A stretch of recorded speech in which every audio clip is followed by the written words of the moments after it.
who are able, please rise for the Pledge of Allegiance.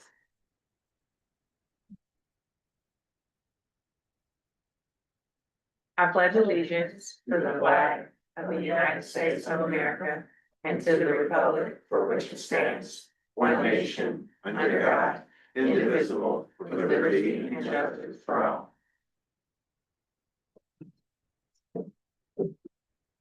Now ask for a roll call to establish a quorum.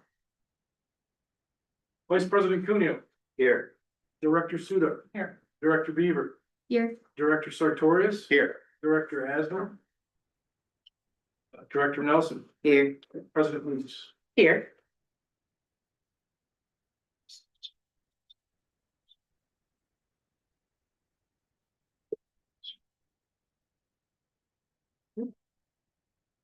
We can now, quorum being present, welcome to our work study. We will now proceed to tonight's agenda. Dr. Nelson. Great, thank you. Tonight we will be hearing from Cindy Rauman and John Klein here as far as it relates to budget planning and writing the ship.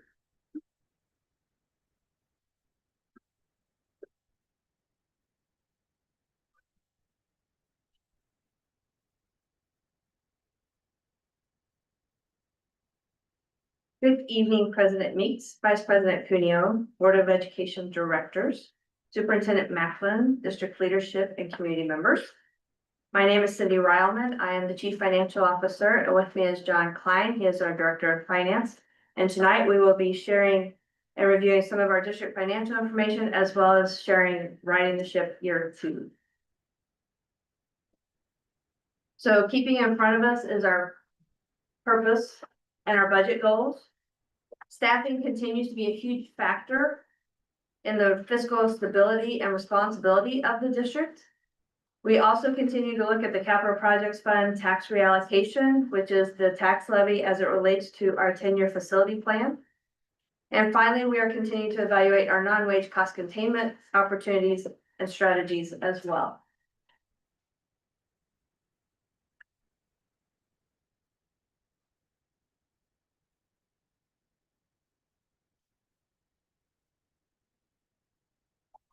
There we go. This slide shows the updated financial information. Reminder, this is the best information at this time. Fiscal year 25 is almost complete with the accruals that we are doing, as well as the audit, which will be presented to the Board of Education on December 9th, 2025. Fiscal year 25 began with a $74.8 million deficit. And we finally ended up around $58 million deficit, which is amazing work for fiscal year 2025. As we shared with the Governing Council in September, this information is aligned with how we believe we would finish fiscal year 25 and is also aligned with fiscal year 26 budget as well as the adjustments. We will continue to share information and be transparent in the financial status of the district throughout the year. Reminder that the budget is a fluid document, and we are focused on ensuring that we provide the necessary services to our students.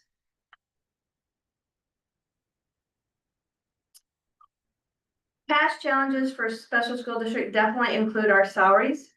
We are anticipating salaries to be reduced. However, because budgets are fluid, we ended up closer to the original budget amount, primarily due to the payroll accrual that was posted for year end, which is after June 30th, or June 30 is our year end. Future challenges still include the Senior Property Tax Credit Program, or Senior Property Tax Freeze. Per Erica Savage, who is the Acting Director of Revenue for St. Louis County, they are still working on this information. They received over 4,000 senior applications the final 2 weeks that they were allowed to be turned in. The deadline for submitting missing information to the county was September 30th. And they are finalizing their applications and doing their final verification for all of the accepted applications. I will be meeting with Erica, Mrs. Savage, as soon as we can to make sure we can see and determine what the fiscal impact is on SSD. That is still undetermined at this time. Another challenge is moving from accrual to cash, which has proven a little bit more difficult than originally anticipated, but we are working through that. Can you just pause for a second? Can you explain that so that everyone here understands what you mean on that? The moving from Yes. accrual. And what are, and some of the challenges? Some of the challenges. So moving from accrual to cash, so SSD was a full accrual district, which means we recognize revenues when they're earned and expenditures when they are incurred. So it's not as simple as as a checkbook, as when cash is received and cash is paid out, like writing a check or receiving a deposit. It's actually when we know it, when it's measurable and reasonable, then we actually record that in our books. So we may recognize a revenue, although it's not in our bank yet. That's what accrual means. And so moving through that process and some of the challenge is system related, process related. And so we're just working through those challenges of making those final changes and assimilating over to a cash basis through the year. So our goal ultimately is to be cash basis during the fiscal year and be accrual basis for our audit. That's our ultimate goal moving forward. And then one of our other future challenges continues to be our medical benefits. Our medical insurance impact was an additional $4.5 million due to the GLP-1s and some of our high cost claimants through the year. So medical benefits is still something we need to keep an eye on.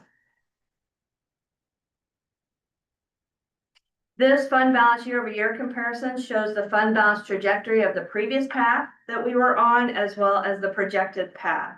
Again, this is fluid information, and these percentages can change based on the financial transactions that are being reflected upon and those that are being updated throughout the year.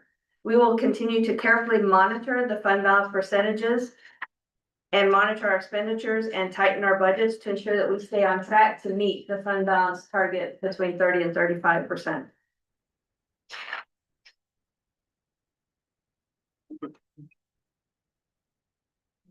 So in regards to riding the ship, as we evaluate our riding the ship results, you can see where we ended for fiscal year 25 and our plan for fiscal year 26. Again, budgets are fluid, and this is where we currently are for FY26. However, any unanticipated expenditures can impact the FY26 estimate, as well as any unanticipated revenue concerns. So we talked about the cedar property tax freeze, etc. The fiscal year estimate numbers are the amounts that we are estimating we will achieve in riding the ship based on the strategies that we are currently implementing for FY26.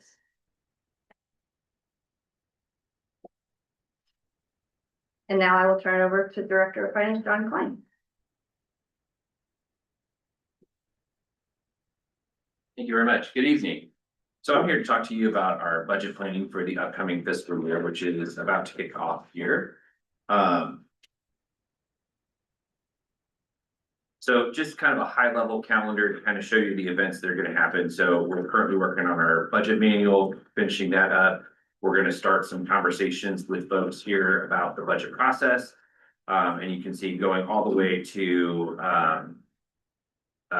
2026, where we're bringing it in with our second drafts in February, reviewing that, and then finalizing the budget to bring to approval for the board here, and then to the governing council by June.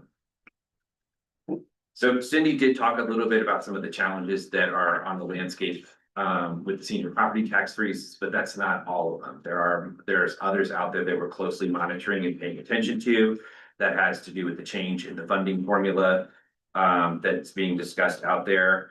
There's also current litigation on property tax being removed from folks, and so that's also an issue to kind of watch and monitor. Is that was a special session that was canceled, and so we're constantly watching that landscape and trying to predict how that will impact our finances.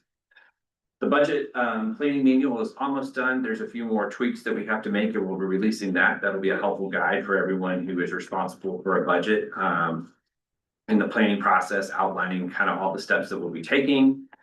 What I'm very excited to share is that we are going to be introducing a new program this year called ClearGov.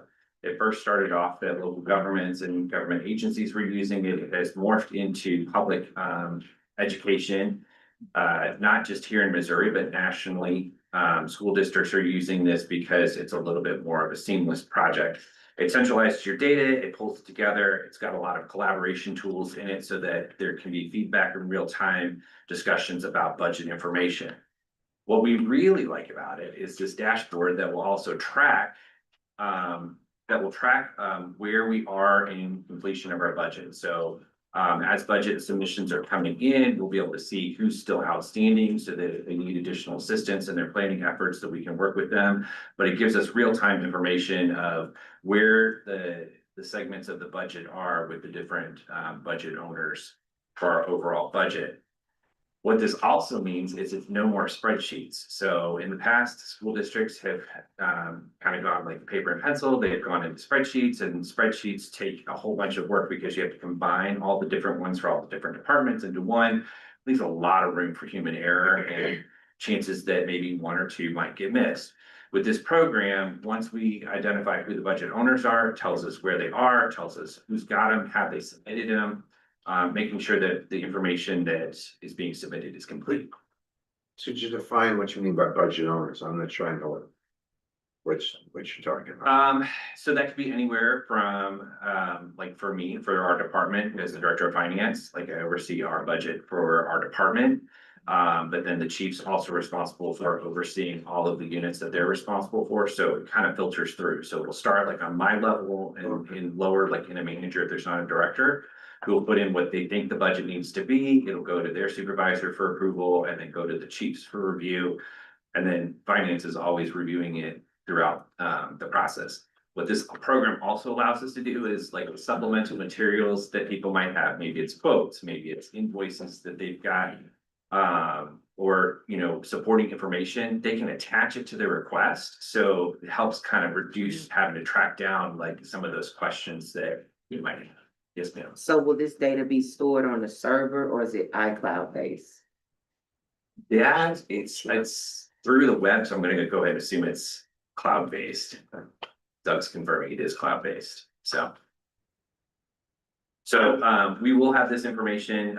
It's gonna be a little bit more intuitive in giving people a little bit more information. They'll only see their segment of the budget, so it won't be confusing as to which page and which worksheet they fill out. What this allows for is that it gives us a lot more ability to compile the data and bring it together into our budget book, which is something that we produce that's posted on the web.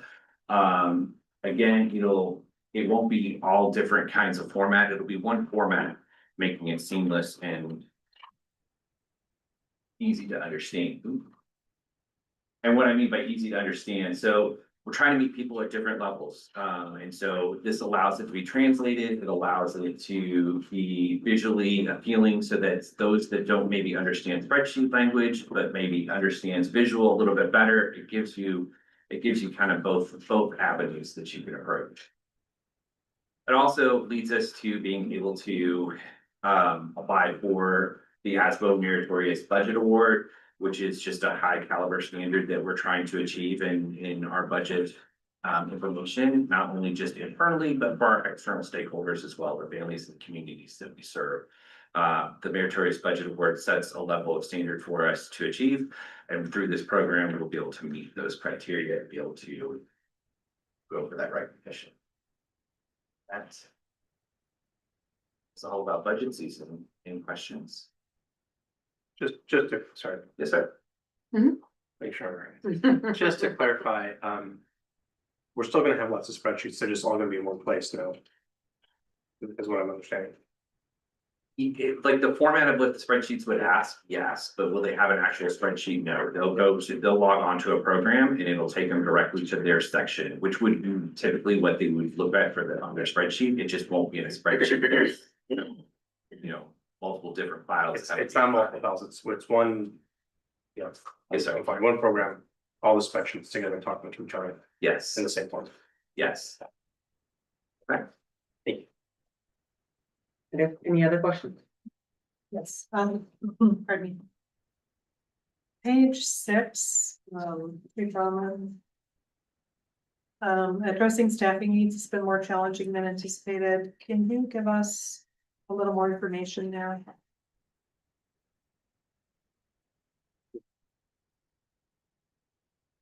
Slides, so it's good as well.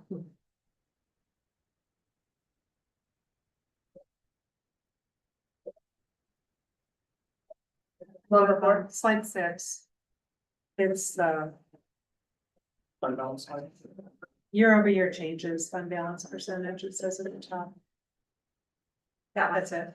so staffing challenges, we staff differently than regular public school districts, and so we really are about the services that are needed for our students, right? And so although we may have a staffing plan in place at one point, if we have students come in that have needs and stuff, we will hire the staff. So it's not traditional as a lot of districts can do with class sizes and stuff, and also, again, whatever our students need, we're gonna provide the staff for it. So that's kind of the challenge that I refer to. Okay, thank you. Absolutely. So based on student needs. Yep, we always want to make sure we're servicing our students. Okay. Yes, ma'am. I have one more question. Yes, The migration to ClearGov, what is the timeline on that and how much effort will be required to get everything moved over? So that migration has already been in process and we're getting ready to roll that out. Folks, we're gonna do some pre-announcements to principals and directors tomorrow. But there'll be a formal timeline that's given to them of like when things will happen, as well as training and all the supports that are needed to make this successful for them. When do we anticipate being fully on ClearGov? As of the start of this budget season, that's how we're approaching it. We're going straight to it instead of doing spreadsheets. so we've already uploaded our data into ClearGov for our history for everything. And now it's building the hierarchy so that we can build the department owners and the budget owners. And so that we can assign those out. And then it'll be training all of them on how to go in and what they need to do going forward. So again, as John said, a lot of prep work has gone into play. So right now we're living in it. We're just also preparing the communication plan and making sure the training takes place. Thank you. Any other questions? I had one last slide if you want me to cover it. And it's really work that Dr. Grigsby is implementing, but so we started a budgetary task force.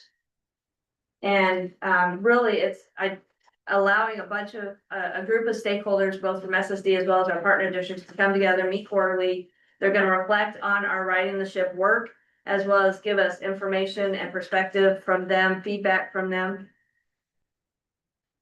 Oh, and so it's really just allowing that group to come together, give us perspective on the work that we've done, as well as any other thoughts, ideas that we should consider or look towards and possibly implement as part of our strategic writing the ship plan. So I just wanted to bring that to the board's attention as well. Now we're looking at that. Anything else for us? Any other questions? Yes, sir. One more question back there. So, just to clarify, once everything is uploaded and set up, does that mean that, general public will have access to the budget, will be able to look at it through ClearGov? When it's finally approved by the board, yes, you can create a link that we can put out on the board. There are several school districts that have that on their websites. And So the nice thing about ClearGov is from beginning to the end, right? So it's from the initial input of all the budget numbers to the creation of the budget document. And so what John's referring to is the link is actually be a digital budget book. And so and you can print it as a PDF, but it will mostly be a digital budget book because it also allows the compliance with the digital accessibility that we talked about that's due by April 2026. And so it'll Translations. yeah, translations, it'll read to you if you're hearing impaired, et cetera. so speaking of timelines then, to go in that, do you have a time that you anticipate the board will have access to the budget through this tool to look at? So we'll still try to meet all the original timelines. So bringing a draft budget, I think, is around the February timeline to the board. So it's a very aggressive timeline because of implementing a new framework and structure. But we still want to meet all the necessary things. So I don't know that we'll actually have a link, but it'll probably be more interactive when we bring it to you because we'll be able to show you what it looks like in the system. But at a certain point, we'll just be able to access it and look at it. Correct. Right, So- yes, Yep. absolutely, yes, sorry, yes. Thank you, that's fine. Yeah. Thank you. I want to give Cindy and her team kudos for tonight. Really, another piece about ClearGov, which they spoke to, was really being able to streamline the budgetary request process, and so it's not so cumbersome. And so really being a visionary forward and bringing those pieces in is key. So, thank you. Thank you. Thank you. No other questions, the long range plan for textbooks?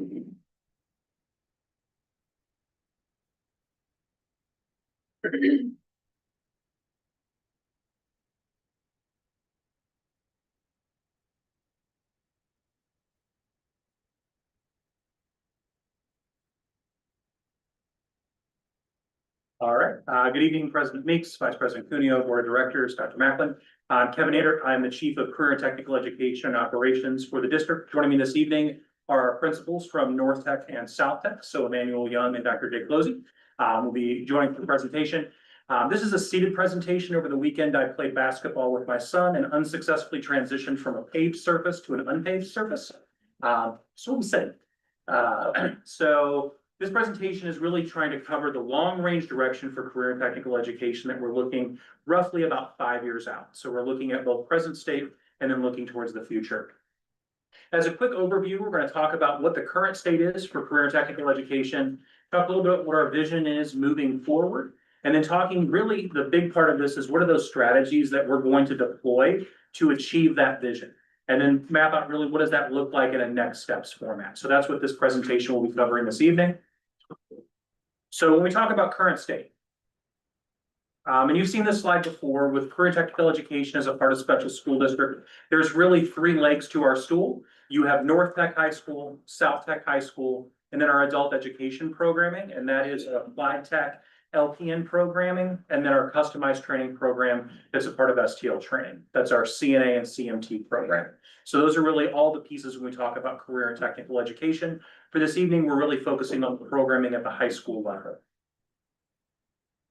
You also have there is the split of where our sending schools go within career and technical education. So you can see what districts feed into North Tech, what districts feed into South Tech. Our adult programming is open to any student, regardless of whether or not they live in St. Louis County or not. Roughly right now, our dividing line is Page Avenue. If you're north of Page, then that is North Tech, south of Page is South Tech. All right, so we're gonna talk a little bit about our programming. I think it's important to understand that there's a lot of different ways that you can do career and technical education in the United States. There's 50 states, there's about 5 or 6 different models. The state of Missouri uses an area career center model. And what that means is we are pooling resources in a centralized location to really maximize what's available in a given area. So recognizing that maybe one school won't have enough students for welding, but if we pull students from 3 or 4 schools, we'd have enough students to fill a class. So that's really what the area career center model is how do we centralize resources in one location to serve a broader geographic area. So the goal is to maximize enrollment, have the space available and the materials available. Also being able to find that faculty member to teach the course. Because in many of these areas, it is difficult to find qualified faculty to teach. And so by having it centralized in one location, you're not trying to find 6 instructors. 1 instructor can serve 6 high schools. And then we're also trying to partner with business and industry across the region. So they've really got one focal point of who do we work with. In our case, in St. Louis County, there's 2, North and South. Our guiding principles really is that we're to serve as a value add for the overall St. Louis County community. That what we're doing at North Tech and South Tech is in addition to what's available through our sending schools. And as part of that, we don't want to duplicate anything that might already exist in our sending schools. So when you look at our current course offerings, you're not going to see a lot of business courses or traditional FACS courses because that's available at most of our sending schools. Instead, we're offering those programs that they wouldn't have either enough students to fill a section, the resources and space to be able to offer the course, or a combination of those factors. That's really why we exist and why we have 2 career centers serving St. Louis County. So that's our delivery model. So recognizing that's our delivery model, I think it's also important to talk about how programming has changed in the last decade. On that slide, you can see the programs on the left are programs that we have phased out, that we no longer offer. Programs on the right are programs that we've added or programs that we've expanded. For example, you'll see on the phased out list is hospitality and tourism. Many of our sending schools have something within the business offering that touches on that. So we really didn't need that program. And that freed us up to add dental sciences to North Tech, which is something that our partner districts are not able to offer. And so when we look at our programming, what is it that we need and what is it we can move to? Yes. I'm sorry, I have different. Yeah. But what happened to plumbing? Yeah, great question. So Necessary. plumbing is a tricky one because while it is a high demand industry, trying to get a 15-year-old to sign up for plumbing was challenging. It had an optics issue Yeah. and it was difficult to get past. So we actually, Plumbers, Nick. yeah, correct. So what we ended up doing was restructuring our construction offering a few years ago to be the first year of all of our construction programs as a rotation. So students try out a variety of different areas. General construction trades is one of those areas, and it includes plumbing within that coursework. So we kind of backdoor our way into plumbing where we're still teaching those concepts, but you're not labeling on front. So it used to be where students would pick, am I going to do electrical or I'm going to do carpentry? And what we found was students would show up and then say, you know what, I don't think this is a good fit for me. But what they didn't realize is there might be a class down the hall that is a good fit. Of, you know what, I don't like the math that's involved in electrical, but that doesn't mean that I might not be a really good mason. So helping to make sure that they see all the pieces.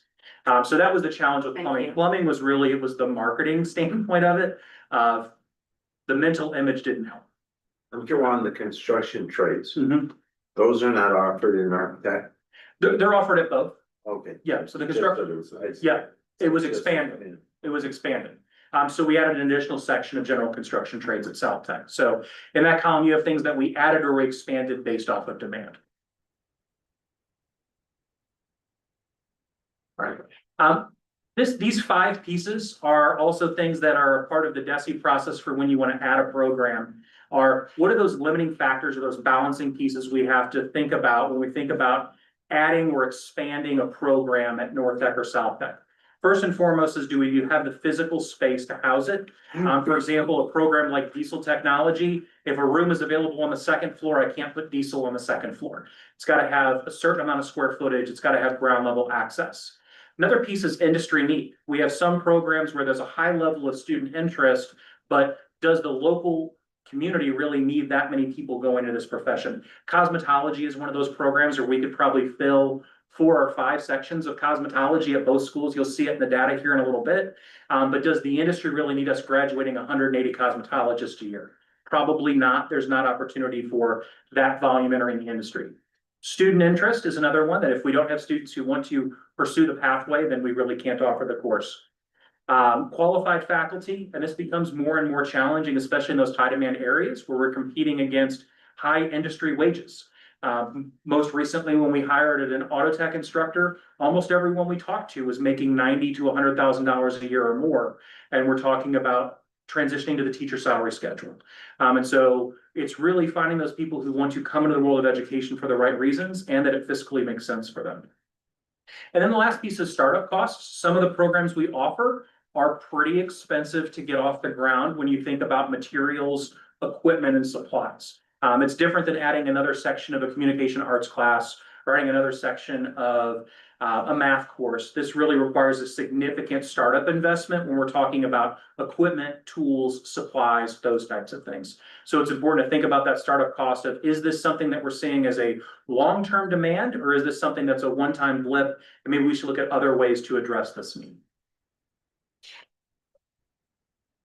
So now we're going to dig into some data and look at some historical trends. So the first one, and this is a chart you've seen before, which is student enrollment year over year by fiscal year. This does include FY26. There's an asterisk next to that because these numbers are based off our October 1 count that's reported to DESE at the time this presentation was put together. Those numbers weren't official, so this is an unofficial number for FY26, but it's pretty close to what was state reported, plus or minus probably 5 or 6 for each school. But you can see those trend lines that we saw a dip coming out of the pandemic, and then we kind of came back up when we were equal to or above pre-pandemic levels, even with some changes in programming. So both schools are seeing increased demand, and both schools are well over 800 students. And then this is when you think about the pool of students who could come to North Tech or South Tech. So this is showing you, based off our current split of sending schools, the total number of students in each graduating class year over year. And so you can see that red line is the South Tech line, the blue line is the North Tech line. And the South Tech applicant pool is nearly twice the size of the North Tech applicant pool. And that's been true pretty much year over year, going all the way back to the early 2000s.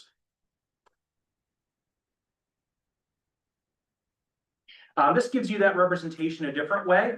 This is showing based off last year's student counts. The South Tech application pool is likely to remain larger than North Tech. So you can see last year how many 12th graders were in our sending schools, how many 11th, how many 8th, and so on. And you can see pretty much all the way through that South Tech population continues to stay larger than our North Tech population. There are flat factors that can influence these numbers. If there's new homes that are built or new apartment complexes that go up, that could move these numbers a little bit. Natural disasters could also make those numbers go down a little bit. And the other piece that we want to acknowledge is governmental actions can also impact this. If you remember last legislative cycle, there was a lot of conversation about open enrollment as a possibility of coming to Missouri. And if that happens, where students can move around within the county and attend other schools besides the one that they're within their boundary, that could radically shift what these numbers look like as far as our pools for our 2 CTE centers. All right. So now we're going to look at some historical data. And so I'm going to pass out 2 different handouts. So one is going to be the North Tech waitlist data, and it's going to be blue at the top. And then the other one's going to be the South Tech waitlist data, and that is red at the top.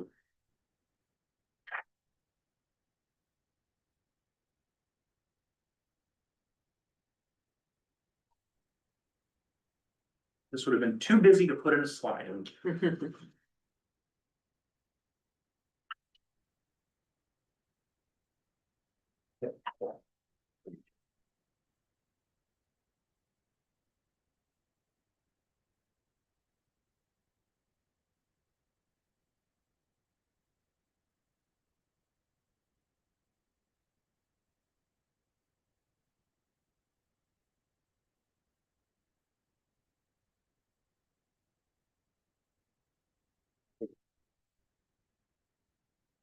All right, so a couple things to note on this is you've got waitlist data going back to 2022, August of 2022.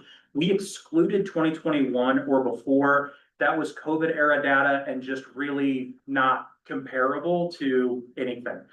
So that's why there is no 2021 on here. I do like to go back 5 years if possible, but it's such an outlier that we left it on. But you do have 2022 through 2025. Students on the wait list were students who applied, met the criteria for the program, but the program was full, so they remain on the wait list. Some of those, if you see a 0, that means that everyone that was on the wait list was eventually offered a spot in the program. You will see some fluctuation year to year. And we see that's kind of normal, that we see trends that make numbers go up and down. Some of it is events that might be happening in our sending schools. If they add a class that might be related to something that we do, that then might lead a spike in interest in that program tech. Also, what's happening in current events, if that profession is being featured locally or nationally, good or bad, could result in an increase or a decrease in enrollment as well. The yellow bars that you see on these 2, those are any program that over the 4 years pictured, that they could have filled an additional section of that course every year. So at North Tech, you'd see that be cosmetology and our sophomore exploration program in the afternoon. Both of those, we could have filled an additional section every year based on this data. And then at South Tech, that'd be that automotive technology, cosmetology as well, that's popular North and South, firefighting EMT, health sciences, veterinary assistant, and then welding. And so for most of our programs, the wait list is less than a full section of students.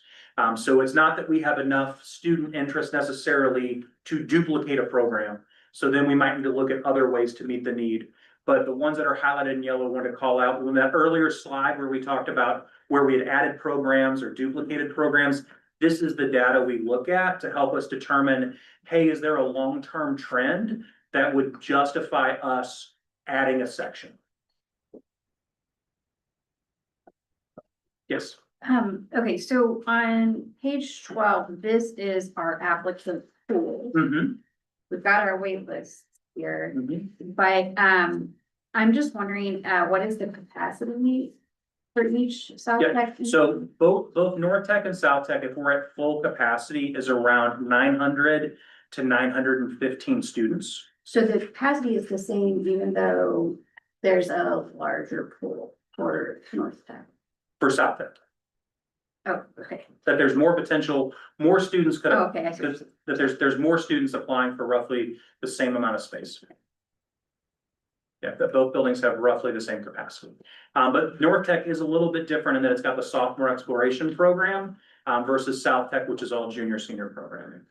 And I do have another question. Yeah. So, I mean, I'm just noticing that, between the two schools, stuff like early education at North Tech, there was nobody on the wait list. At South Tech, there's 20. And I'm just wondering if, I mean, I'm sure there's other courses here that Yeah. are similar between the two. If there is an opening at the other school, even though we don't generally send feeding schools maybe for North Tech Mhm. to South Tech, do they have the opportunity to be able to? So apply? that's a good question. And so you're kind of leading to my next I'm like, activity. that's- So, yeah, you're good. So the next activity was actually with your Post-it notes.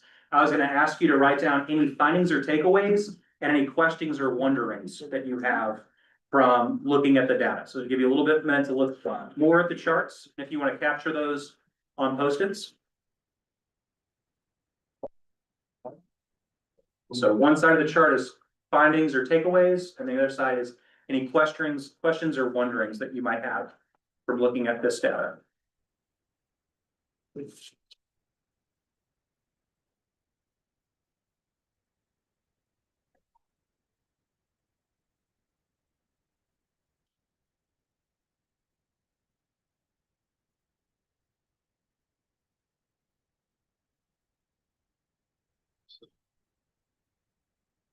Mhm. Mhm.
We're gonna give maybe one more minute.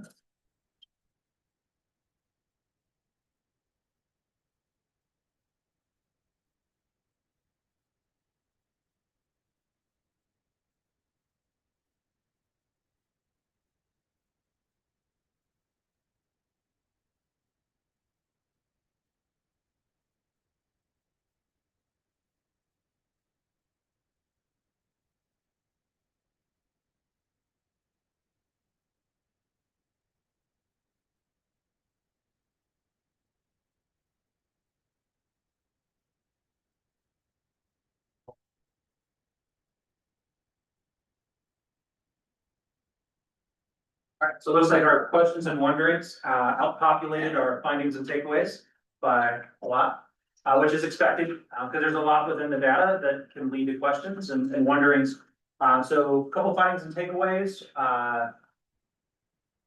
need an entire school for cosmetology. We could probably fill an entire school for cosmetology. Yeah, right now there's a big focus from the governor as well as the Department of Elementary and Secondary Education emphasizing career and technical education. Do we think that trend is going to continue? At this point, we really do think that the emphasis on career and technical education is not going to go away. It is one of those pieces that is popular for both sides of the political aisle. Career and technical education addresses a workforce need. It's a part of education that everyone sees as a need, an opportunity. Students want that opportunity to explore, and so career and technical education offers that in the high school setting. Do you Health expect, sciences- to get additional funding then? from the- So that's gonna depend on the budget. We actually had a meeting last week with Bill Gamble talking a little bit about how this year's budget's going at the state level. And next year, they did put some additional funding this year for CTE.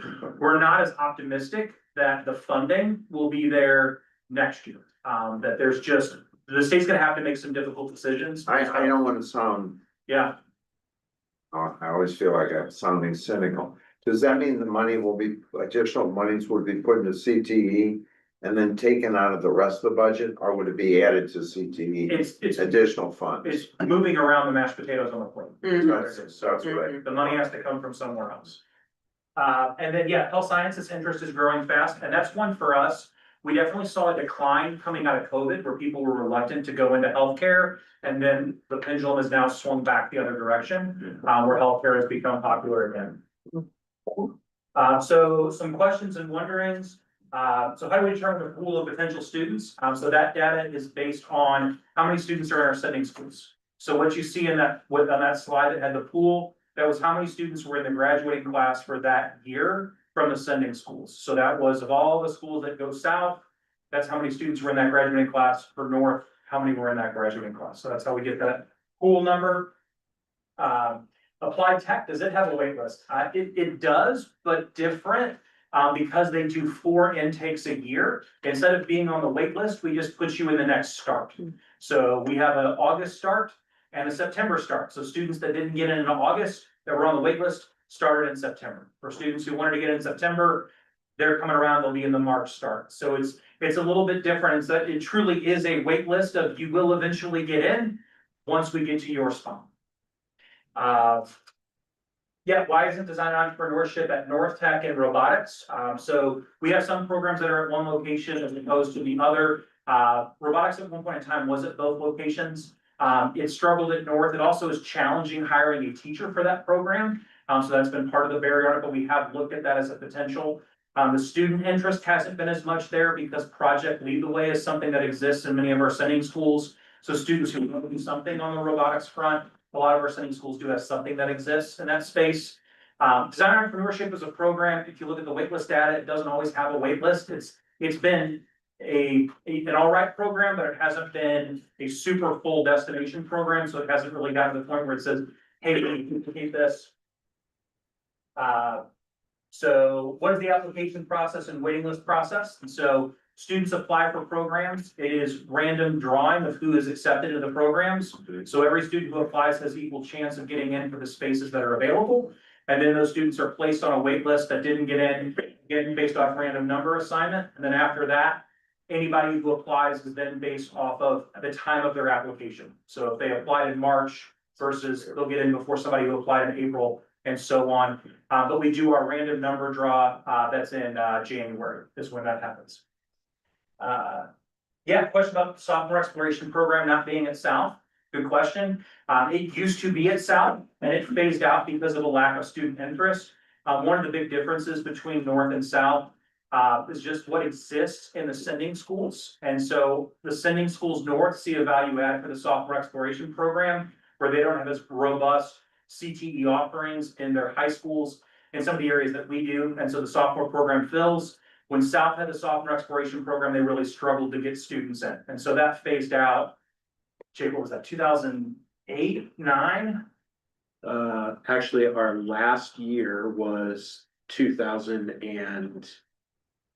13. Because that was my first year was its last year for the summers. So we did have it, but it just did not have the student interest to sustain. And then by having it sunset and free up shop space to add programs. So as you saw where we added things, it created space for those things to go. Can we work with partner districts to use space? That's a good question. We're gonna talk about that in a little bit. Yeah. And then.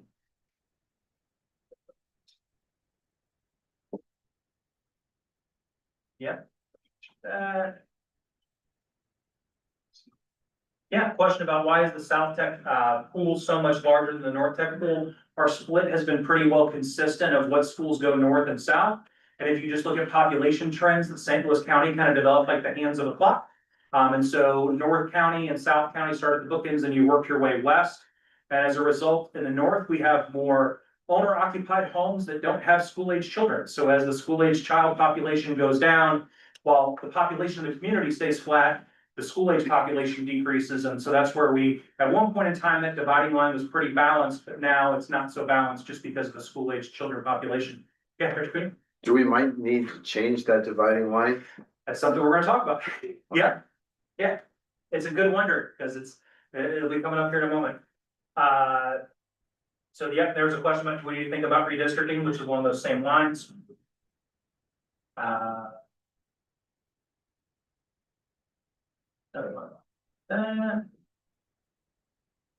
So the question, and this is one, Dr. Beavers was getting at just a little bit ago, about do students who live south, do they have the opportunity to go to north or vice versa? So we don't provide transportation to the other schools. So if a student was living in the south boundary and was going to go to a north program, we often see that if it's a program that's not offered at other schools. So like North Tech has diesel technology, South Tech doesn't. And so we often see students who come to North for diesel that live in the south service area, but they are responsible for providing their own transportation. It just becomes logistically challenging for us from the busing front if we were going to transport outside a boundary. Also, that could potentially be a pretty long bus ride for a student as well, versus if they're driving themselves or the parents dropping them off, or it's a direct route. And then how often are we reviewing the programming that we are offering and looking at industry trends? So there is a process that we do. It's called a comprehensive local needs assessment. We do it every 2 years. This is a comprehensive local needs assessment year, which is a good year for us to be having this dialogue where we're going to look under the hood at labor data. Again, we're going to be surveying students, we're surveying families, we're surveying our sending schools, and we're really looking at what we're offering, where are their needs, where are gaps, and where's the future going. So every other year is a comprehensive local needs assessment year. The opposite years, we do an internal audit of our program quality, which is our common criteria and quality indicators. So every other year, we're looking at CTE programming in one way or the other. So every other year is when we do that survey of where we at state of St. Louis. So a lot of the questions and wonderings here, we're going to address the principals and I in the next couple slides when we talk about where we think we're headed. So we will jump to that next piece.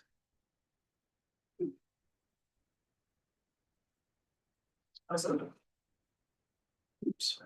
All right.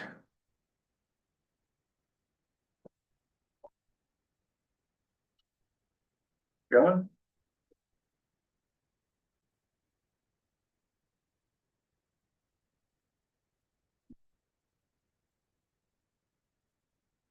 Okay.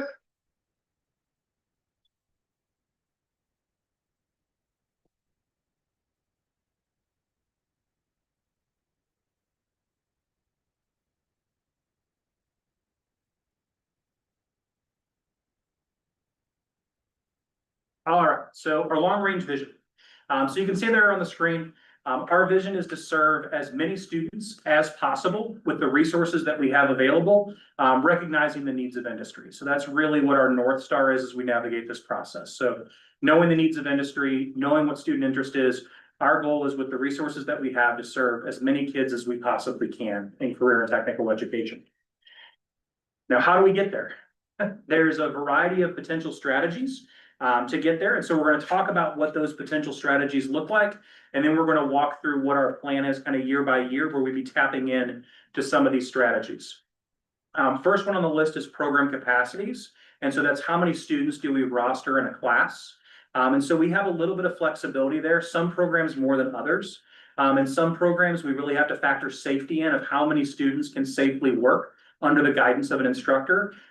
If you think about a class like welding technology, there's a lot of limited sight lines. And so you wouldn't want to put 25 students in welding, but you could potentially put 25 students in Cisco and that still be a safe learning environment. Making sure that you're able to safely observe and ensure that students are getting that educational quality that they expect. Second piece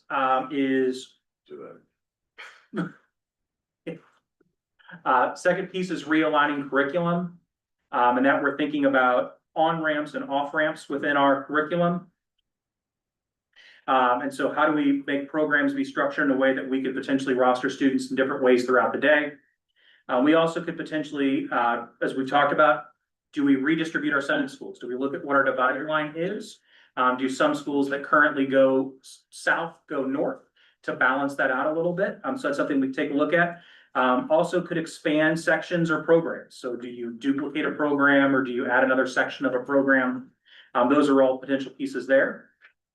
A couple other options that we can look at is potentially enrolling seniors into afternoon sections where feasible. So for instance, in some of our construction classes right now, we enroll our junior construction classes in what we call construction innovations, where our juniors are taking quarter classes in order to get exposure to multiple different industries. And then their senior year, they can select one to focus on their whole senior year.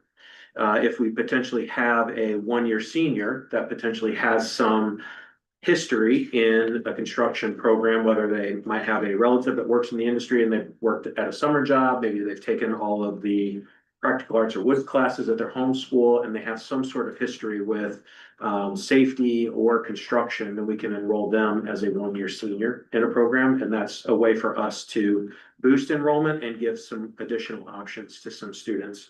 And there's other programs like that, but we are always looking for potential one-year senior options in some of our afternoon programs. Another way that is we can partner with some other schools for some off-site programming. So two that we like to highlight is our partnership with Parkway Spark program, where we partner with them with the pre-professional health program in Spark. So we have a teacher that works with Spark, and they're working at St. Luke's and BJC West hospitals to do a program. And then we also have a Nortech program at Pattonville High School to do a one-year CNA program. And so if we have a good partner that we can work with, we can also do some of those off-site programs. Yes. So I want to be clear that the partner offsite programs is not only about space, but also about staffing. Mm-hmm. Okay. Are there any situations where space is just the issue, or is it all space and staff? Most of our challenges, it's more than one piece. Okay.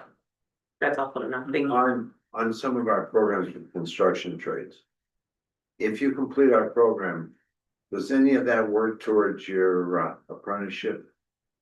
It depends. Can I answer this question? Yeah. It depends on the program itself. So for instance, if you're part of like our floor laying program, they've got very strong relationships with the floor layers union, or our carpentry program has a pretty strong relationship with the carpenters union.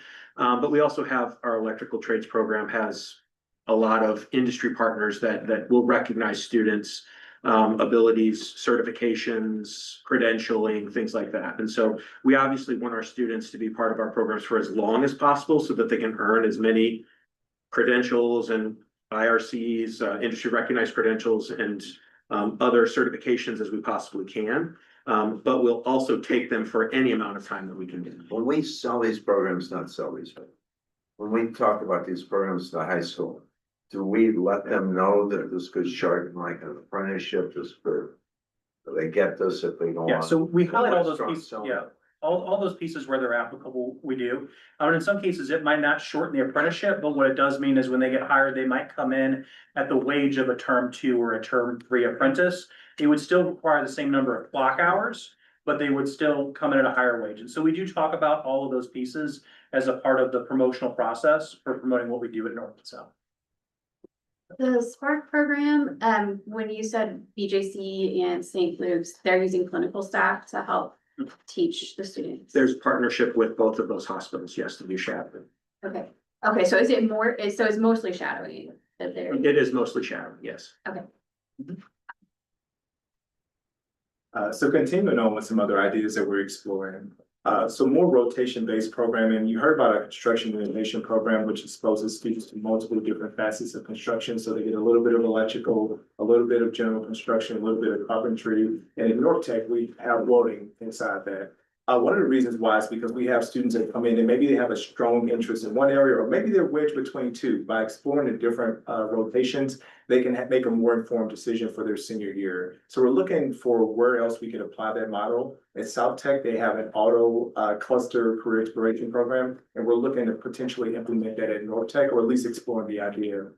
We're also looking to add additional programming, potentially in the cosmetology space where we have such a deep wait list. So thinking about things like nail tech, and of course, you've heard barbering here in this room a number of times, but again, we're looking for analogous programming that we could potentially explore at North Tech, South Tech. And one other note, earlier I talked about on-ramps and off-ramps. So thinking about our programming offering, currently our model is mostly juniors come in the morning and seniors come in the afternoon. And you have to come junior year to then carry over to the afternoon.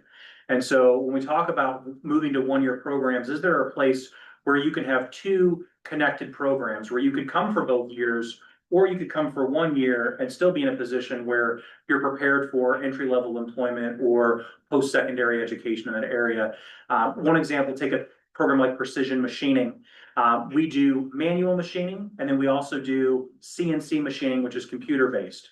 And so you could have a year that is purely CNC and a year that's purely manual. So a student could come for 2 years and do both, or they could come for one and just do one or the other. And that gives us more flexibility to bring in students, because it does happen that a student comes in junior year, there is an exploration piece to what we do. And so it's important to rule something in as important it is to rule something out. And so you may have a student at the end of first semester or at the end of the first year of a program say, hey, I've loved my time at Tech and now I know I don't want to do fill in the blank. And so how do we set ourselves up that then we can fill that spot with another student the next year who does want to go into that area? And so when we're talking about on-ramps and off-ramps, we do know that students are going to move, and we do know that 16-year-olds may change their mind. All right, so now we're going to talk about 2025, 2026, and some of the things that we've already put in place. So exploring increased program capacities in targeted areas. I'm going to jump right into bullet point number 2. So what we noticed with the firefighting and EMT program, that's a connected program. Year 1, you do firefighting. Year 2, you continue on and you can do EMT. We do allow students to enroll in the EMT program as a senior, but again, retention is so strong from year 1 in the firefighting program to EMT year 2 that we have a deep wait list of seniors, but we don't have enough space to serve them. So at North Tech, we had an empty classroom, old science lab, that we were able to quickly prop up, and we were able to set it up as a morning section of our EMT program. That way, we were able to serve students that were on their wait list. At one time, we had as many as 40 students for one slot in EMT. So now we're able to serve more students as a result of that. It was a very cost-efficient model because we're able to share resources between the 2 classrooms that are right on top of each other. So again, we're thinking strategically, and how can we be good stewards of the resources we already have while also serving more students? So a couple of things on this slide that were touched on in the questions and wonderings earlier. So we are doing that dialogue with our partner districts. So where might there be places we can partner for space or offsite programming? We're also looking at that boundary between north and south, and is there potentially some movement that may need to happen there? We're also piloting a pre-apprenticeship program in our construction cluster. And then again, a couple of the other pieces that Dr. Lozzi touched on earlier about one-year seniors and afternoon programming. We're also looking at some solutions to address our wait list in health sciences. The pre-apprenticeship program, just a quick plug on that. The target audience is workforce-bound seniors. Those students who we know are planning on going to the workforce, but aren't quite all the way ready yet. This is essentially a boot camp, second semester of the senior year. It'd be 16 weeks in length. It's really targeted career readiness, job shadowing, internship opportunities, and we have potentially external funding support to support these students as well through WIOA, the Workforce Investment Opportunity Act, that can help fund some of the offsite pieces we'd want them to engage in. We're starting with the construction cluster because that's where we have our largest concentration of workforce-bound students. So we want to start there. And then this could grow into really any program that we have that's got a connection to a registered youth apprenticeship. So there's a lot of opportunity for this to expand throughout our programs, but this is where we're starting. And then for the 2026-2027 school year.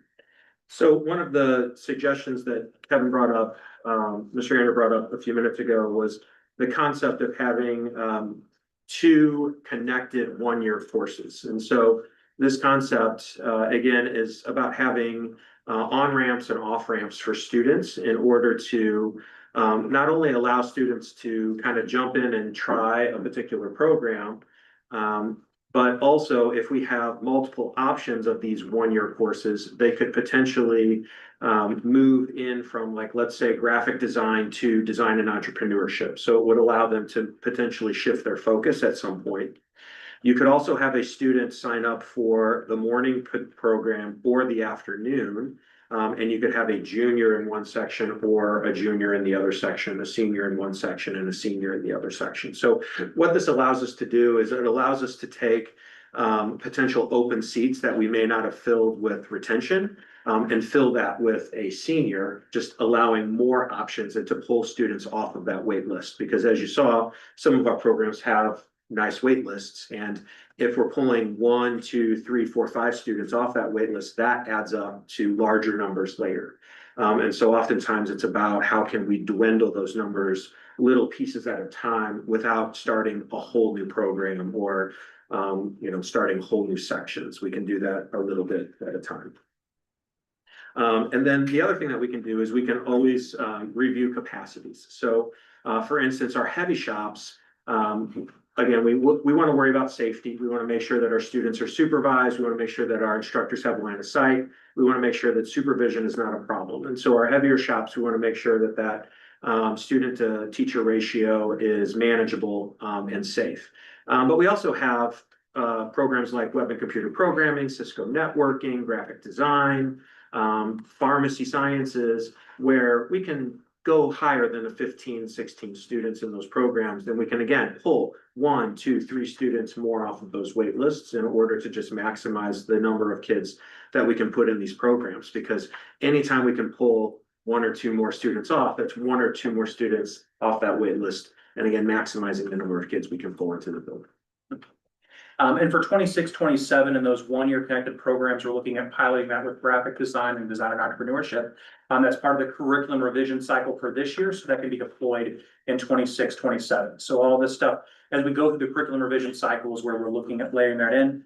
We're also looking to continue to expand that pre-apprenticeship programming and looking at potentially deploying the redistricting of sending schools in 26-27. And then, Mr. Young, you can talk about a couple of the North Tech pieces there too. Yeah, absolutely. So previous bullet point, we're looking to relocate the vet tech program to the main building. One of the reasons is it's in the outbuilding by itself. This is a safety concern, but there's also a visibility challenge, both for our internal sophomores and for students that come to visit campus. For example, tomorrow's preview night, our families won't get the opportunity to see vet tech because it's in another location. We're looking to bring that program on site again for the purposes of safety and visibility, and we would love to be able to do that in the upcoming school year. We actually have a space that we think will work for it. We just have to do a little work and dig a little bit deeper there. And then one other area we're looking into is we continue to have very strong demand in the health sciences space. Throughout the state of Missouri, most career centers offer a health sciences related program, and it's a 1-year program. In North and South Tech, we're currently offering it as a 2-year program. So we're exploring the idea of maybe making it a 1-year program, which could potentially double the number of students we serve on an annual basis. But right now, we're just in exploratory phases, but we are looking into this. Also potentially introducing some additional certifications. For example, our teachers have talked about phlebotomy certifications and a handful of others. Again, we can get really creative with our model to better prepare students for the workforce and increase the number of students we serve. So when you look at 27, 28, it should look familiar because it's more of a continuation of the work that we were doing in the other spaces. So continuing to look at connected programming in 1 year, looking at capacities, continuing to grow the pre-apprenticeship program, continuing to look at potential off-site locations to fill needs, and developing adjacent programs. So as Mr. Young mentioned earlier about, nail technician, we might not be able to add another section of cosmetology, but maybe something else that's related, that's in the same field, that offers another opportunity for students who have an interest or a passion in that area. And then when you look at 28, 29, so this is in the 10-year facility plan where we would have barbering up and running at North Tech, also continuing that pre-apprenticeship work, and then continue to work through that continuous improvement cycle on all of these pieces. We see this as kind of a multifaceted approach, that if we are looking at adding programming, we're looking at expanding programming, and we also look at where are there pockets where we can make small increases, and all of those small increases can add up to us serving more and more students from St. Louis County. So that's our goal, recognizing the resources that we have, how do we grow and expand? So, any questions? Just a comment. I think this is fantastic. I love the on-ramp and off-ramp idea. I love the pre-apprenticeship program. I think this is very much putting students first, bringing their needs first, just to be an enormous amount of interest in these programs. Thanks, Wayne. Yeah, thank you for the presentation and the insights. Is there any opportunity to partner with the community college? That is a great question. I'm actually meeting with, they have a new dean that's over career and technical education programming. I'm meeting with him next week. And we've had some preliminary conversations about, are there ways that we can better partner? Right now, it's more of our programs being a warm handoff to their programs as kind of a next level on top of what we're offering. But they're looking to do some things in the K-12 space. And so we're saying, are there places where we can support that work together? Especially knowing the expertise that we have about high school career and technical education. The college is definitely the expert on post-secondary, but working with that 16 to 18-year-old range, we have a lot of experience and expertise in that. So that's something we are exploring. Great, great. Yes, a lot of school districts are partnering with the community college, and the students are graduating high school with an associate's degree. So the road has been paved for other districts. I know we're different in our tech schools. And then I have one good question. I know that, this is way down the line, but are we landlocked on our sites? Is there room to expand any of our buildings if we were able to get that far? And so that's, and if you, I'm gonna put on my other hat of the operations and facilities. So in the 10-year facility plan, that was one of the things that we looked at through that plan of how do we free up space within our buildings and how do we better utilize the space that we have? Like Mr. Young touched on about moving vet tech to the main building. Not only does that give us more visibility, but it also gives us more square footage. And that more square footage means that maybe we can put additional students in that class. So it's really us looking at the space that we already have. For industrial shops, we are a little bit landlocked of what we can do and where we can put things. Just when you think about floor drains, power load that we might need for some of those programs, that's where we have to take that internal audit of, are we offering the right things? How we, like you saw the list of phased out programs. It's not that those programs were bad, but we had something else that we knew was of higher interest and of higher need. And so as we work through that comprehensive local needs assessment, are there things that, hey, maybe it's time to sunset this so we can offer something else? Those are conversations that we continually have when we look at what our space is. We are exploring some options that might free up some additional space for industrial space within our footprint, but it's tight right now. I have a comment. I like the fact that you said you wanted to do, seniors in the afternoon and the evening to kind of like split the classes. Also, to continue to dialogue with the partnering districts, especially in the classrooms, to have more students come in the classroom and do things like that. Also, have you considered, with some of the tech programs to offer certification? Because if you do certification in certain programs, maybe there are 6 months and then more students can come in. So we have looked at that. We looked at like the duration of programming, because there are some that are shorter, and quick, like CompTIA A plus is way quicker than CCNA, right? As far as a program goes.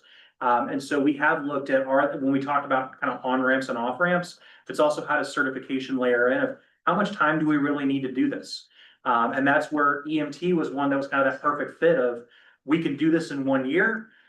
We could have an instructor who's part-time, and so we could really minimize our risk, and we can do it in existing classroom space.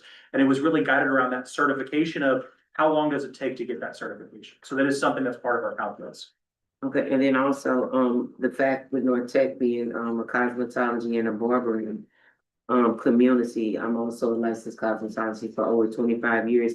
And so 1,500 hours is not a long time, and so that can be done in the evening as well. It can be split, the same thing with barbering, so I think that's a good idea too. Thank you. Any other questions? Is there a motion to adjourn? So. Second. All in favor? Aye. All opposed? All right, motion carries and the SSD